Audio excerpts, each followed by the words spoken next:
who was really out of line here. Before we dive into this incredible story, make sure to hit that subscribe button and drop a comment below telling me which side you think was right, because this one is going to divide people. Trust me. You're going to want to see how this plays out. It was supposed to be just another promotional appearance.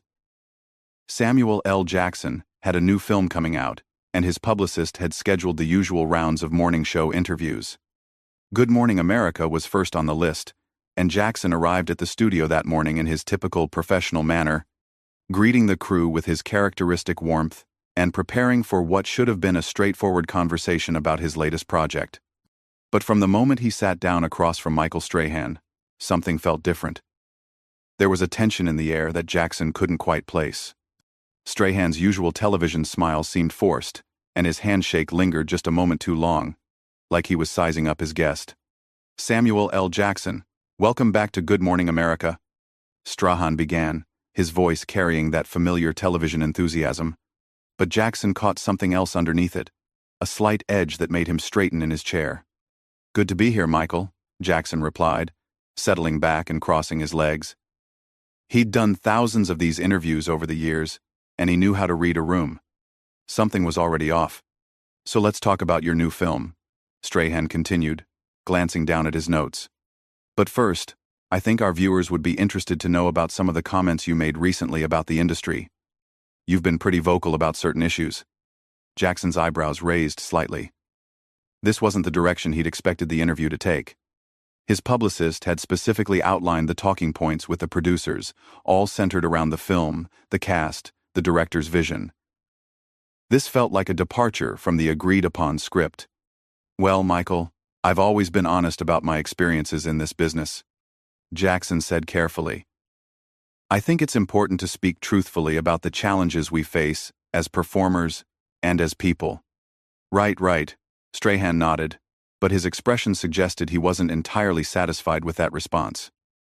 "But some people might say that when you're as successful as you are, when you've had the career you've had, maybe it's time to, focus on the positive instead of always bringing up the negative aspects." The question hung in the air like a challenge. Jackson felt his jaw tighten slightly, but kept his composure. He'd faced tougher crowds than this, and he wasn't about to let a morning show host rattle him. "I'm sorry, are you suggesting that speaking honestly about important issues is somehow inappropriate?" Jackson's voice remained level, but anyone who knew him could hear the slight shift in tone. "Because I was under the impression that this was supposed to be about my film, not my personal philosophy on social commentary." Strahan leaned forward in his chair, his smile never wavering but his eyes growing sharper. "Hey, I'm just saying what some people out there are thinking. You've built this reputation as someone who doesn't hold back, but sometimes viewers wonder if maybe you're being a little too, how should I put this, aggressive in your approach to certain topics." "Aggressive?" Jackson repeated the word slowly, and anyone watching could see his demeanor changing. The easygoing movie star persona was giving way to something more intense. "That's an interesting choice of words, Michael. Would you use that same word to describe other actors who speak their minds? Or is that a special term you reserve for certain people?" The live studio audience was beginning to sense the tension. What had started as a routine celebrity interview was quickly becoming something else entirely. Strahan, rather than backing down or steering the conversation back to safer territory, seemed to be doubling down on his confrontational approach. "Look, I'm not trying to put words in your mouth or anything," Strahan said, holding up his hands in a gesture that was meant to appear conciliatory but came across as condescending. "I'm just wondering if you ever think about how your comments might come across to regular people, everyday Americans who just want to be entertained when they go to the movies." Jackson's response came without hesitation, and his voice carried the kind of authority that had made him one of the most commanding presences in Hollywood. "Michael, let me ask you something. Do you think the people watching this show right now are incapable of handling honest conversations about real issues? Do you think they're too simple to understand that an actor can both entertain them and have opinions about the world around them?" The question caught Strahan off guard. He hadn't expected Jackson to turn the tables so directly, and for a moment, his television-ready composure slipped. "That's not what I'm saying at all."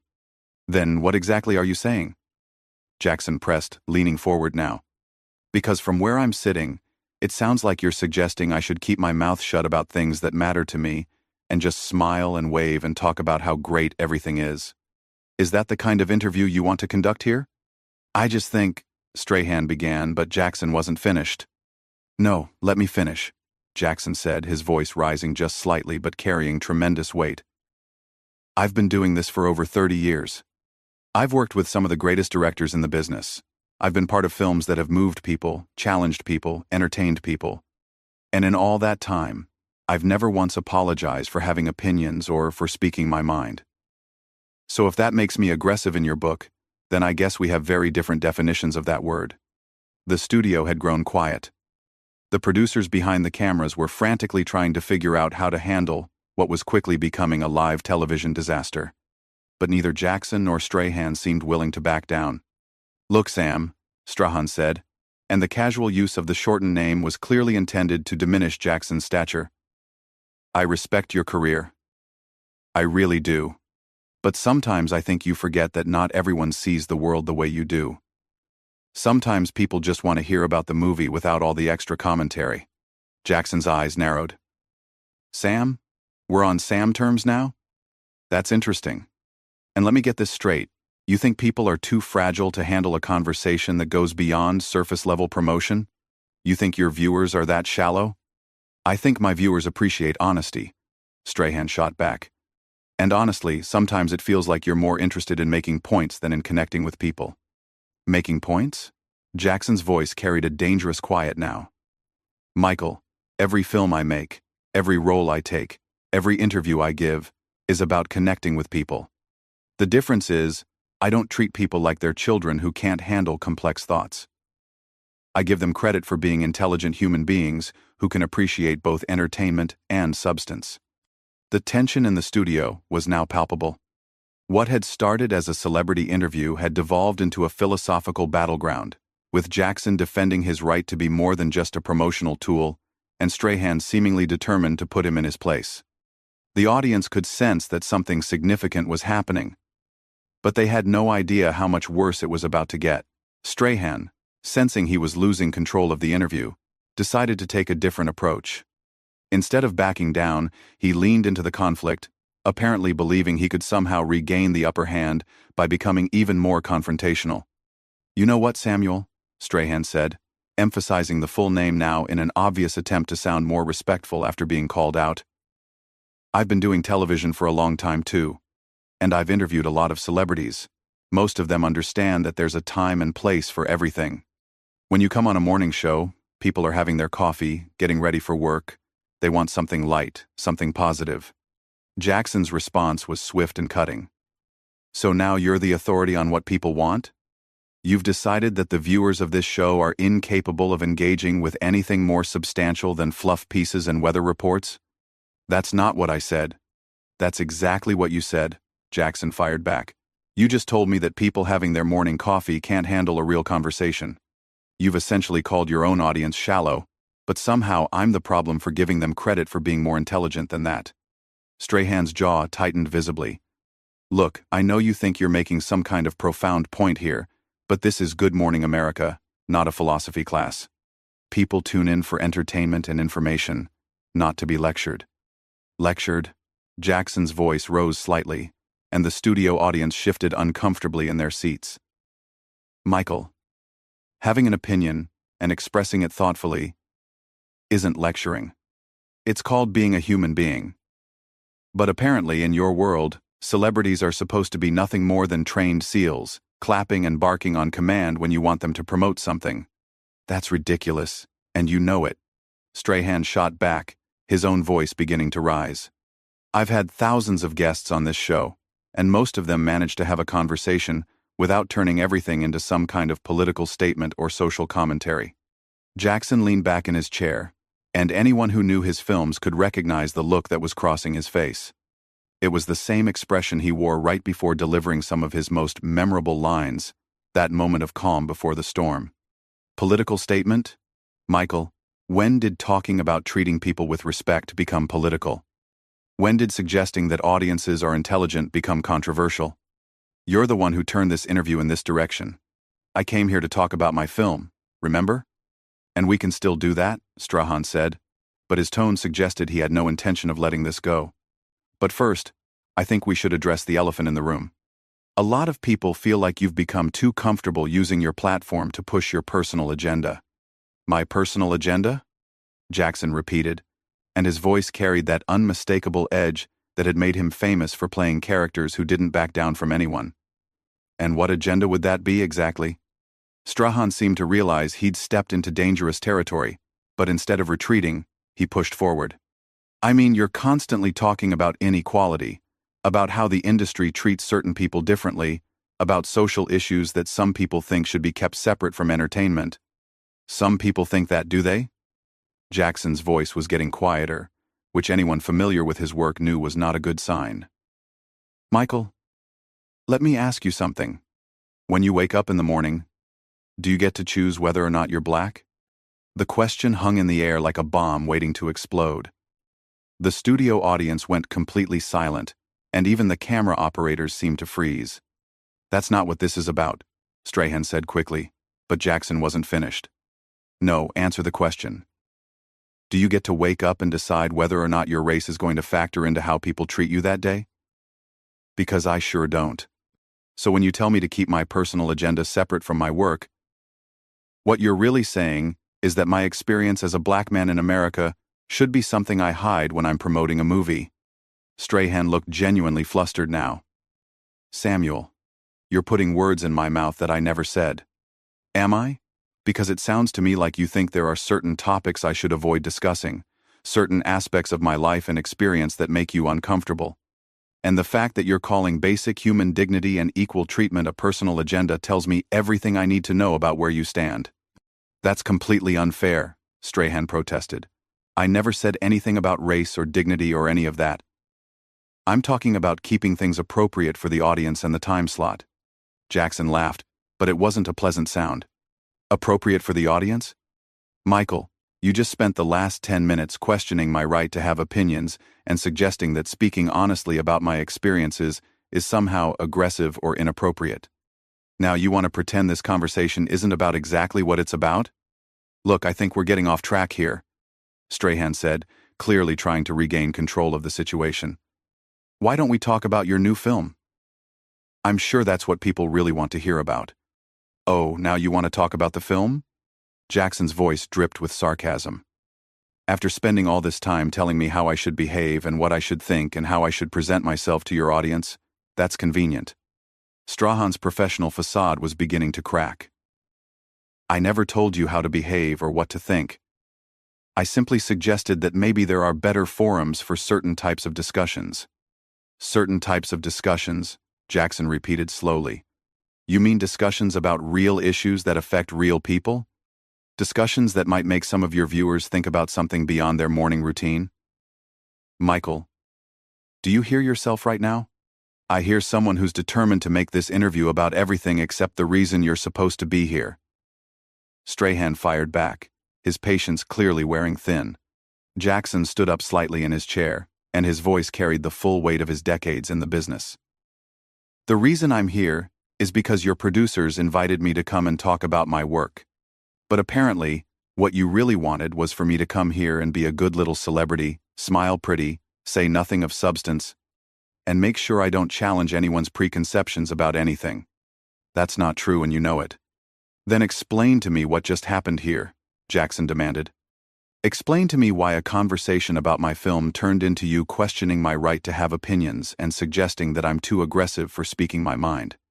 Explain to me why you think it's appropriate to sit there and tell me how I should conduct myself as a public figure. Strahan looked directly into the camera, as if appealing to the viewers at home. I think our audience can see what's happening here. I asked some reasonable questions, and instead of having a normal conversation, we've gotten lectures and accusations. Jackson's eyes flashed dangerously. You just did it again. You just dismissed everything I said as lectures and accusations, instead of addressing the actual points I raised. Michael, you've been condescending and disrespectful from the moment I sat down, and now you want to play victim because I called you on it. The tension in the studio had reached a breaking point. Production assistants were whispering frantically to each other, and the director was making urgent gestures from behind the cameras. but both men seemed locked in a battle of wills that neither was prepared to lose. "I've been nothing but professional," Strahan insisted, but his voice betrayed his growing frustration. "Professional?" Jackson's laugh was bitter. "Michael, you've questioned my integrity, dismissed my intelligence, and suggested that I should keep my mouth shut about issues that matter to me. If that's your definition of professional, then we have very different standards. What happened next would go down as one of the most shocking moments in morning television history." Strahan, apparently believing he could somehow salvage the situation by doubling down on his position, made a decision that would prove to be a massive miscalculation. "You know what, Samuel?" Strahan said, his voice taking on a tone that suggested he thought he was about to deliver some kind of devastating comeback. "Maybe the problem isn't with my questions. Maybe the problem is that you've become so used to people walking on eggshells around you that you can't handle it when someone treats you like a regular guest instead of giving you special treatment." The words hit the studio like a thunderclap. The audience audibly gasped, and even the crew members behind the cameras looked stunned. Jackson's face went completely still, and for a moment, the silence was deafening. "Special treatment," Jackson repeated, his voice deadly quiet. "Michael, did you just suggest that expecting basic respect and professionalism is asking for special treatment?" Strahan seemed to realize he'd crossed a line, but instead of backing down, he pressed forward with what would prove to be career-damaging stubbornness. "I'm just saying that every guest who comes on this show gets the same treatment. I ask tough questions, I challenge people. That's what good interviewers do." "Tough questions?" Jackson's voice was rising now, and his famous intensity was on full display. "Michael, you haven't asked me a single question about my craft, my preparation, my process, or anything related to why I'm supposedly here. Instead, you've spent this entire time trying to put me in my place and suggesting that I should be grateful for the opportunity to sit here and be insulted on live television. That's not what happened, and you know it." Strahan shot back, but his voice lacked conviction now. Jackson stood up from his chair, and the movement was so sudden and decisive that several audience members actually leaned back in their seats. "Michael, let me tell you what happened here. You decided before I even sat down that you were going to try to embarrass me on your show. You thought you could score some points by putting the uppity actor in his place, and you miscalculated badly." "Sit down, Samuel. We're not finished here," Strahan said, trying to reassert some authority. But his words only made things worse. Jackson's response was delivered with the kind of controlled fury that had made him a legend. "Oh, we're finished all right, but let me make something crystal clear before I walk out of here. You don't get to tell me to sit down. You don't get to dismiss my concerns as lectures. And you certainly don't get to suggest that expecting to be treated with basic human dignity is asking for special treatment." "You're overreacting," Strahan said, but his voice was getting smaller. "Overreacting?" Jackson's laugh was sharp and humorless. "Michael, you just spent 20 minutes trying to humiliate a guest on live television, and when he refused to take it quietly, you accused him of overreacting. Do you understand how that sounds?" Strahan looked around the studio as if seeking support, but found none. The crew was staring at him with expressions ranging from shock to disappointment, and the audience was completely silent, hanging on every word of this unprecedented confrontation. "Look, maybe we both got a little heated," Strahan said, clearly trying to find some kind of middle ground, but Jackson wasn't interested in compromise. "No, Michael, you got heated. I got disrespected. There's a difference. You came into this interview with an agenda, and when I didn't play along with your little game, you decided to get nasty. Well, congratulations, you got exactly what you wanted."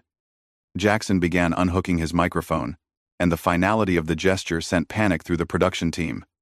"Samuel, wait," Strahan said, suddenly realizing the magnitude of what was happening.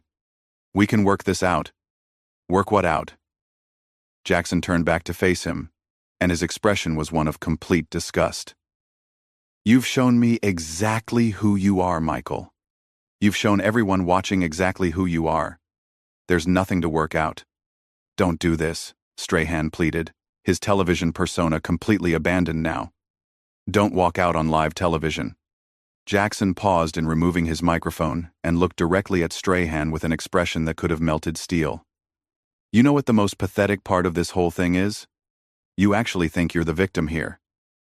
You think that being called out for your behavior makes you the wronged party in this situation. I never meant for any of this to happen, Strahan said weakly. Yes, you did, Jackson replied with absolute certainty. You meant for exactly this to happen. You just thought it would go differently. You thought I would sit here and take whatever you wanted to dish out, smile for the camera, and thank you for the privilege. Well, I've got news for you, Michael. Those days are over. Jackson finished removing his microphone and set it down on the table with deliberate care. To everyone watching at home, I apologize that your morning show got turned into this circus. But sometimes you have to take a stand, even when it's uncomfortable, even when it's inconvenient. Especially when it's inconvenient. Samuel, please. Strahan tried one last time, but Jackson was already walking away. No, Michael, you've said enough. We both have. Jackson stopped at the edge of the set and turned back one final time. And just so we're clear, this isn't about being difficult or demanding special treatment. This is about refusing to be disrespected by someone who thinks his platform gives him the right to talk down to his guests. The studio erupted in confused murmurs as Jackson walked off the set, leaving Strahan sitting alone at the interview table, looking completely shell-shocked. The cameras continued rolling, capturing every moment of what would become one of the most talked-about incidents in morning television history. We'll be right back, Strahan said weakly to the camera, but his voice was barely audible over the chaos that had erupted in the studio. As Jackson disappeared behind the scenes, the full weight of what had just happened began to settle over everyone present. This wasn't just a celebrity having a bad interview, this was a complete breakdown of professional standards. And everyone in that studio knew they had just witnessed something that would be talked about for years to come. The irony wasn't lost on anyone paying attention. Strahan had started the interview trying to put